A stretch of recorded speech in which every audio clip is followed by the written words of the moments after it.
కాసేపట్లో గాంధీ భవన్లో క్రమశిక్షణ కమిటీ సమావేశం జరగనుంది. 11 గంటలకు ఇందిరాభవన్లో ఎస్ఐఆర్ పైన పార్లమెంటు నియోజకవర్గ ఇన్ఛార్జీల సమావేశం కానున్నారు.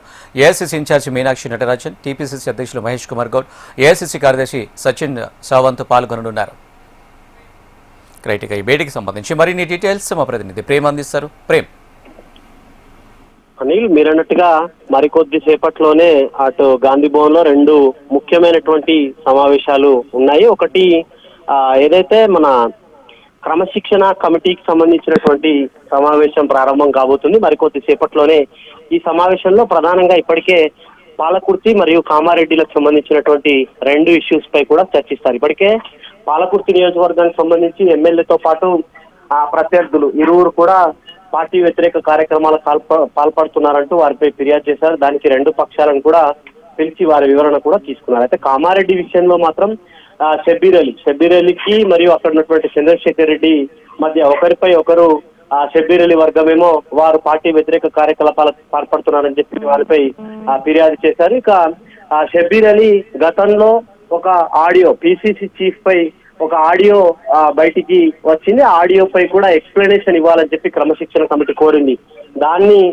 దానిపై కూడా 3 పేజీలకు సంబంధించినటువంటి ఒక లేఖను విడుదల చేశారు షబ్బీర్ అలీ. ఆ తర్వాత గాంధీ భవన్ లో కూడా తనకు మద్దతుగా షబ్బీర్ అలీ 45 ఏళ్ల రాజకీయ ప్రస్థానంలో అందులో కాంగ్రెస్ పార్టీలో ప్రధానంగా ముస్లింల కోసం కానీ ఎస్సీ ఎస్టీ బీసీ మైనార్టీల కోసం చేసినటువంటి పనులన్నింటినీ కూడా వివరిస్తూ ఒక ఫ్లెక్సీని కూడా ఏర్పాటు చేశారు. అయితే ఈ రోజు షబ్బీర్ అలీ తాను ఇచ్చినటువంటి ఏదైతే ఎక్స్ప్లెనేషన్ విషయంలో పేజీతో పాటు సమావేశానికి కూడా రావాలి, వచ్చి ఎక్స్ప్లెనేషన్ ఇవ్వాలని చెప్పి కోరారు. దాంతో షబ్బీర్ అలీ కూడా మరికొద్ది సేపట్లోనే రాబోతున్నారు. ఈ రోజు సమావేశం ముగిసిన తర్వాత క్రమశిక్షణ కమిటీకి సంబంధించి ఈ 2 పాలకుర్తి కామారెడ్డి రెండింటిపై కూడా త్వరలోనే ఈ 2 నియోజకవర్గాలకు సంబంధించినటువంటి ఫిర్యాదులపై కూడా క్రమశిక్షణ కమిటీ స్పందించే అవకాశం అయితే ఉంది.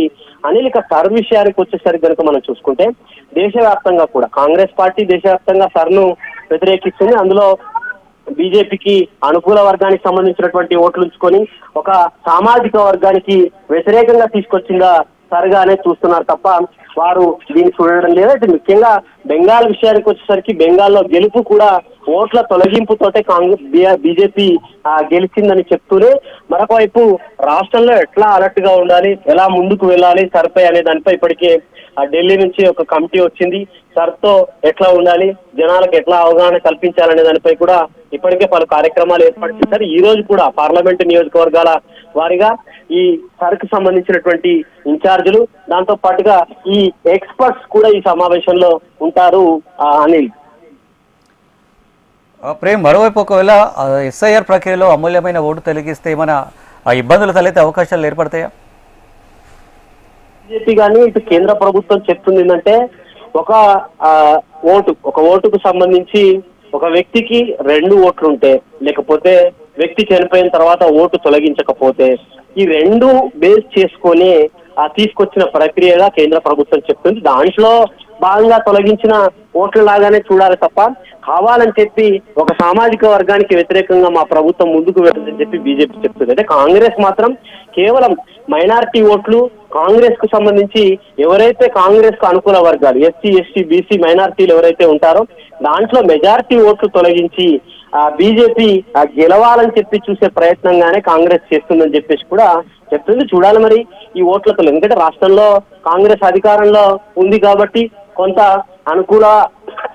రాష్ట్ర ప్రభుత్వానికి అనుకూలంగానే ఉంటుంది. కాకపోతే ఎలక్షన్ కమిషన్ కానీ ఓటర్ల తొలగింపుకు సంబంధించిన అంశం అంతా కూడా కేంద్ర ప్రభుత్వం ఆధీనంలో ఉండేటువంటి కొంత కేంద్రము, మరొక వైపు స్వతంత్ర సంస్థగా ఉన్నటువంటి ఎన్నికల సంఘం కాబట్టి చూడాలి మరి ఇక ప్రక్రియ ప్రారంభమైన తర్వాత ఆయా నియోజకవర్గాల వారిగా మండలాలు, నియోజకవర్గాలు, గ్రామాలు, జిల్లాల వారిగా ఎట్లా కాంగ్రెస్ పార్టీ ముందుకు వెళ్తుందనేది. ఎందుకంటే ప్రక్రియ ప్రారంభమైన తర్వాత ఎక్కడెక్కడ అట్లాంటి జరుగుతున్నాయని చెప్పి వాటన్నిటిని గ్రహించుకొని ఒక మానిటరింగ్ సెల్ ఎప్పటికే గాంధీ భవన్ లో ఏర్పాటు చేసుకోవడం జరిగింది. ఎప్పటికప్పుడు సమాచారం ఇచ్చుకుంటూ ఓట్ల తొలగింపు విషయంలో కూడా కాంగ్రెస్ ఇటు ముందుకు వెళ్లే అవకాశంగా కనిపిస్తుంది. Anil, right Prem, thank you.